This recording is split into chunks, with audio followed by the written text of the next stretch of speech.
ఈ డిసెంబర్ లో జరగబోయే గ్రీన్ ఎనర్జీ ఇండియా ఎక్స్పో 2025 లో పాల్గొనండి. ఇది భారతదేశంలోని premium clean energy business hub. December 16th to 18th 2025 BIEC Bengaluru Madhavarao metro station సమీపంలో జరగబోతుంది. ఇప్పటి రోజుల్లో క్లీన్ ఎనర్జీ అనేది ఒక ఆప్షన్ కాదు, అది బిజినెస్ నెసెసిటీ. అండ్ ఈ డిసెంబర్ ఫ్యూచర్ రెడీ కంపెనీస్ కోసం ఈ ఏడాది అత్యంత కీలకమైన ప్లాట్ఫామ్ బెంగళూరుకు వచ్చేస్తోంది. కూటమి ప్రభుత్వంలో వైసీపీకి దొరికిన ఏకైక అస్త్రమే ఈ యొక్క మెడికల్ కాలేజీలకు సంబంధించిన అంశం. కూటమి ప్రభుత్వం ఏర్పడి సంవత్సరంన్నర కాలమైంది. ఈ సంవత్సరంన్నర కాలంలో ఎప్పుడు కూడా ఈ కూటమి ప్రభుత్వానికి సంబంధించిన నిర్ణయాలు ప్రజలకు వ్యతిరేకంగా ఉన్నాయని చెప్పేసి వైసీపీ అంత గట్టిగా పోరాడిన దాఖలాలు లేవు. అఫ్కోర్స్ చెదురుమదురుగా అక్కడక్కడ కొన్ని ఘటనలు చోటు చేసుకున్నాయి అనుకోండి, అంటే వీళ్ళు చేసిన నిరసన కార్యక్రమాలు. అందులో పత్తి రైతులని, మిర్చి రైతులకు సంబంధించి, మామిడికాయ రైతులకు సంబంధించి, మామిడికాయ రైతులకు సంబంధించింది అయితే మరీ దారుణంలేండి. ఎందుకంటే ఈ మామిడికాయలకి గిట్టుబాటు తరలేదు అని చెప్పేసి జగన్మోహన్ రెడ్డి గారు చేసిన ఆ కార్యక్రమం అసలు ఆ సీజన్ అయిపోయిన తర్వాత చేశారు ఒకటి. దాని తర్వాత మామిడికాయ రైతులను పరామర్శించినప్పుడు వాళ్ళకి గిట్టుబాటు ధర కావాలన్నప్పుడు ఆ మామిడికాయలని తొక్కేస్తే ఉపయోగం ఏంటండి? అక్కడ చేసిన కార్యక్రమాలు అవి.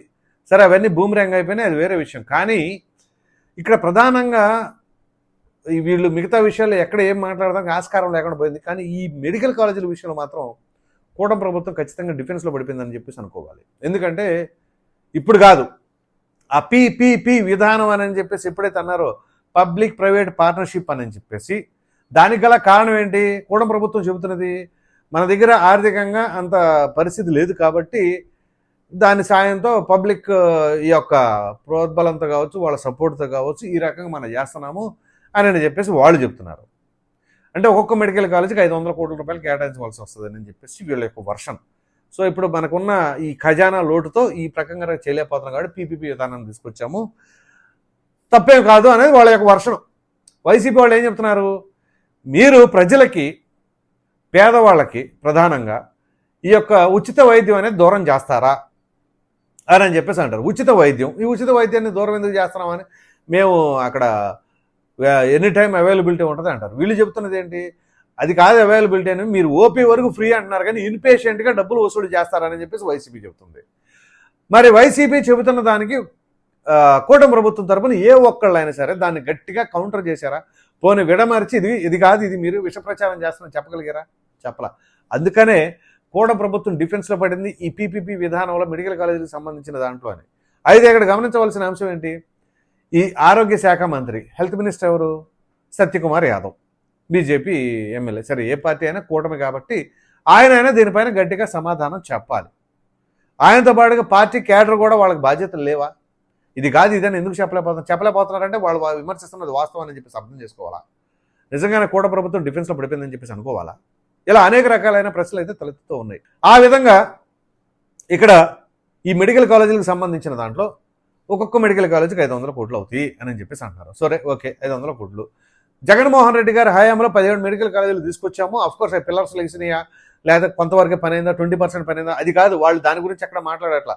సరే, వాళ్ళు తప్పించుకునే ప్రయత్నం చేస్తున్నారు. సరే, ఇప్పుడు మనం ఎన్నిసార్లు ప్రశ్నించినా వాటి గురించి మాట్లాడుకోవాల్సిన అవసరం లేదు. ఇక అయిపోయింది, వాళ్ళ పరిస్థితి అయిపోయింది. కాబట్టి ఇప్పుడు ఖచ్చితంగా వాళ్ళు ప్రశ్నిస్తున్న దానిపైన మనం సమాధానం చెప్పాలి కదా కూటమి ప్రభుత్వం. సో 500 కోట్లు ఒక్కొక్క కాలేజీకి అవుతున్నాయి అంటే 17 మెడికల్ కాలేజీలు జగన్మోహన్ రెడ్డి గారు లేదా వైసీపీ వాళ్ళు చెబుతున్నట్టుగా ఆ 17 మెడికల్ కాలేజీకి ఎంత ఖర్చు అవుతుందండి? 8,500 కోట్లు. 8,500 కోట్లు ఒక్కసారి పెట్టుకుంటే రాష్ట్ర ప్రభుత్వం అప్పో చేసి, ఇప్పుడు అప్పులు చేస్తున్నాగా అలాగే చేసి పెట్టేసామనుకోండి, జీవితాంతం ప్రభుత్వమే మెడికల్ కాలేజీలు కట్టించి పేదవాళ్ళకి అందుబాటులో ఉంటుంది, సరైన ఎక్విప్మెంట్ అందజేస్తూ అని చెప్పేసి ఎందుకు చేయట్లా?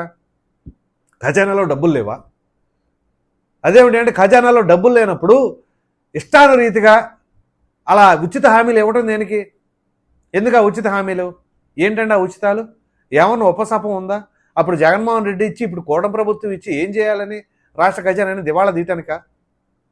మీకు గుర్తుంటే 80-90ల్లో స్టాండర్డ్ ఆఫ్ లివింగ్ ప్రజలు పెరిగిందా, ఇప్పుడు పెరిగిందా ఒకసారి చెప్పండి. మరి అటువంటిప్పుడు 80s 90sలో ఊరు మొత్తం మీద 1 లేదా 2 టీవీలు ఉండేయండి. అంటే జనజీవనం ఎలా ఉండేది? గ్యాస్ బాయిల్ ఉండేవి అప్పుడు పెద్దగా లేదు.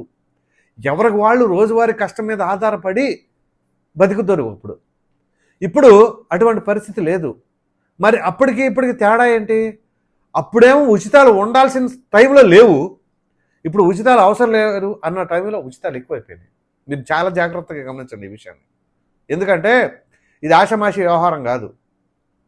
80-90ల్లో అప్పుడు రోజువారీ పని చేసుకుని ఇంట్లో చాలామంది సంతానం ఉండి ఆ ఇంటి పెద్ద కుటుంబాన్ని నడపటాక చాలా ఇబ్బందులు పడేవాళ్ళు.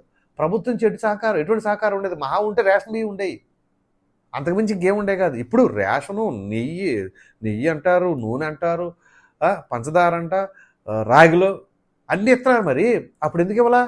ఇప్పుడేం అవసరం లేకపోయినా మహిళలకి ఉచిత బస్సు ప్రయాణమా? అవసరమా నిజంగా ఆ పథకం? అది అట్టర్ ఫ్లాప్ పథకం. ఆ పథకాన్ని తీసుకొచ్చి ఇవాళ చాలామంది మహిళలే వద్దంటున్నారు ఆ పథకాన్ని. ఆ పథకం అప్పుడు లేదు. 80-90ల్లో ఎవరైనా సరే ఒకళ్ళు అనారోగ్యంగా ఉన్నా, ఎవరైనా ఇంకొకళ్ళు మనిషిని కోల్పోయినా వాళ్ళని పరామర్శించడానికి వెళ్ళాలన్నా ఛార్జీకి డబ్బులు లేవని వెనకడుగు వేసే పరిస్థితి. ఇప్పుడు తల్లికి వందనం అంట. ఎందుకు ఆ తల్లికి వందనం పథకం అంటే? అప్పుడేమో అమ్మఒడి ఆయన పెట్టి తల్లికి వందనం అని మీరు పెట్టి, నిజంగా అసలైన లబ్ధిదారులకే ఉన్నాయా లేదు ప్రతి ఒక్కరికి ఉన్నాయా అంటే మళ్ళీ ఇక్కడ రాజకీయం. రేషన్ కార్డులు పోయినాయి అనుకోండి, అసలు రేషన్ కార్డు హోల్డర్గా అర్హుడు కాకపోయినా రేషన్ కార్డు ఉంటుంది. అప్పుడు ఏంటి పరిస్థితి? దానివల్ల ఏంటి ఉపయోగం? ఖజానాకి బొక్కేగా. సో ఆ రేషన్ కార్డు నిజంగా తీసేద్దామా స్వచ్ఛందంగా అంటే ఆ ధైర్యం ఉండదు, ఎందుకంటే ఓట్లు పోతాయి. వీళ్ళ హయాంలో మా కార్డు, రేషన్ కార్డు బ్రహ్మాండంగా ఉండదు, జగన్ హయాంలోనే కార్డు మమ్మల్ని తీసేయలేదు, టీడీపీ వచ్చిన తర్వాత లేదు కూటమి వచ్చిన తర్వాత మా కార్డు తీసేశారని చెప్పేసి వాళ్ళకి వ్యతిరేకంగా మారుతారని. అంతేగాని చిత్తశుద్ధితో నిజంగా ప్రజాధనాన్ని దుర్వినియోగం అవ్వకుండా సక్రమంగా ఉపయోగిద్దాం అనేది మెడికల్ కాలేజీలు ఎందుకు పెట్టలేపారు? అసలు ఇప్పటివరకు కూడా ప్రభుత్వం తరఫున ఏ ఒక్కరు కూడా ఈ మెడికల్ కాలేజీల పైన ఇది పరిస్థితి అని చెప్పేసి ఎందుకు సమాధానం చెప్పలేకపోతున్నారు? అంటే డిఫెన్స్లో పడిన మాట వాస్తవం అనుకోవాలా? ఇప్పుడు వాళ్ళు 1 కోటి సంతకాల సేకరణ అని చెప్పేసి చేశారు. మరలా ఈ 1 కోటి సంతకాల సేకరణకు సంబంధించి 1 కోటి మంది ఉండారా, 1 కోటి సంతకాలు చేశారా, దొంగ సంతకాలు పెట్టారా, వాటి గురించి మనం మాట్లాడదు, అవసరం లేదు. అవి వేస్ట్, పబ్లిక్ కూడా అనవసరం. 1 కోటి మంది చేశారా చేయలేదు దానికి కావాల్సింది వాళ్ళు మాట్లాడుతున్న దాంట్లో వాస్తవం ఉందా లేదా అది తిప్పికొట్టండి, కొట్టగలిగితే. 1 కోటి సంతకాలు డూప్లికేట్ సంతకాలు, అందులో జగన్మోహన్ రెడ్డి సంతకం ఉందా, సజ్జల రామకృష్ణారెడ్డి సంతకం, ఎవరికి కావాలా అవన్నీ? ఎవరికి అవసరంలా? అసలు వాస్తవం ఏంటి? పేదవాళ్ళకి వైద్యం దూరం అవుతుందా, కలిసి ఉంటుందా లేదా అది చెప్పండి. పిచ్చి పిచ్చి పథకాలన్నీ పెట్టి ఆ పథకాల ద్వారా ఖజానా ఇబ్బంది పడిపోయి దానికి మరలా ప్రజల నెత్తి మీద ట్యాక్సులు వేసి మరలా తిరిగి ఆదాయం సృష్టించాలంటే ఎక్కడ సాధ్యపడుతుంది? నిజంగా పెట్టుబడులు వచ్చి ఆదాయాలు ఎప్పటికో వస్తాయి, కానీ ఈలోపు ఖజానా ఏమైపోతుంది? వారానికి 1000 కోట్లు దాందే అప్పుడు గడవట్లా, జీతాలు పడవు అది ఉద్యోగులకి, సంక్షేమ పథకాలు ఇవ్వలేము. అలాంటప్పుడు ఎందుకు ఆ సంక్షేమ పథకాలు అంతకు పెడతాం? ఇదిగో రాష్ట్ర ఖజానా ఎలా ఉంది, మేము ఇప్పుడు ఇవ్వలేమంటే అమ్మఒడి అని ఆయన ఇంటికి కుటుంబానికి ఒకళ్ళు పెడితే మీరే కుటుంబంలో ఎంతమంది పిల్లలు ఉంటే అంతమంది పిల్లలకి ఏం చేయాలి? మన పార్టీలకు అతీతంగా మాట్లాడుకోవాలి. నిజంగా ఆ పథకాలు ఏంటి, ఆ గోల్ ఏంటి? అసలైన ఉచితాలు నిజమైన లబ్ధిదారుడికి అందేలాగా చేయండి, హర్షిస్తారు ప్రజలు. అలా కాకుండా వాళ్ళకి లేదు వీళ్ళకి లేదు, ఉచిత ప్రయాణాలు ఎవరెవరికి కావాలండి? నిజంగా వైట్ రేషన్ కార్డు హోల్డర్లకు పంపించుంటే బాగుండేది.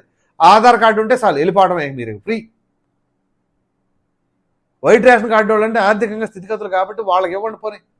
అదే 50% పెట్టండి కనీసం ఛార్జెస్, అదే 100% ఫ్రీ. కాబట్టి ఇప్పుడు ఈ యొక్క మెడికల్ కాలేజీలకు సంబంధించిన దాంట్లో సమాధానం చెప్పండి ముందు ప్రజలకి, లేదా ప్రతిపక్షాలకి వాళ్ళు అడిగిన ప్రశ్నలకు సమాధానం చెప్పండి. గవర్నర్ గారి దగ్గరికి వెళుతున్నారు, వినతిపత్రం ఇస్తారంట వాళ్ళు. దీనిపైన చూద్దాం మరి ప్రభుత్వం ఎట్లా స్పందిస్తుంది, ఏం సమాధానం చెప్తుందని. ఈ వీడియో పైన ప్రధానంగా ఈ ఉచితాలు వీటిలో ప్రధానంగా ఏదైతే వైసీపీ వాళ్ళకు దొరికిన వజ్రాయుధం ఏదైనా ఉంది అంటే ఈ పీపీపీ మెడికల్ కాలేజీల విధానం, ప్రైవేటీకరణ, మెడికల్ కాలేజీ ప్రైవేటీకరణ తీసుకున్న నినాదం ప్రజలకు బలంగా వెళ్ళిందని భావిస్తున్నారా? దీనిపైన ప్రభుత్వం ఎలా స్పందిస్తుందని మీ అభిప్రాయాన్ని కామెంట్ సెక్షన్లో తెలియజేయండి. Thank you.